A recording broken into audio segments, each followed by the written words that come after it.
دنیا بھر میں جیو ایکسپریس نیوز کے ناظرین کو اپنے نیوز کاسٹر مجین حسین بلال کی طرف سے السلام علیکم۔ خبر شامل کرتے ہیں سرگودا سے، جہاں محکمہ پیمائش اوزان کے ملازم اخلاق شاہ جو کہ ایک ڈرائیور ہے، اخلاق شاہ نے پیٹرول پمپس، پیٹرول ایجنسیوں اور دکانداروں کی زندگی عجیباً بنا رکھی ہے۔ ان سے روزانہ بھتہ وصول کرتا ہے۔ ڈرائیور اخلاق شاہ محکمے کی سرکاری گاڑی پر اپنے ساتھ پرائیویٹ دوستوں کو لے کر پیٹرول پمپس، پیٹرول ایجنسیوں اور دکانداروں کے پاس جا کر ان کو بلیک میل کرتا ہے اور اپنے اعلی افسران کی دھمکی دے کر ان سے رقم بٹورتا ہے اور چلا جاتا ہے۔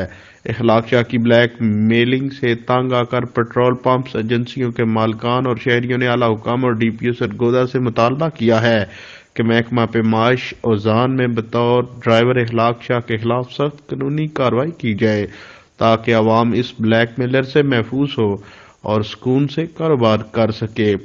کیمرہ مین ٹیم کے ساتھ رپورٹ محمد سرفراز چدر، district reporter Geo Express News HD سلہ والی سرگودا۔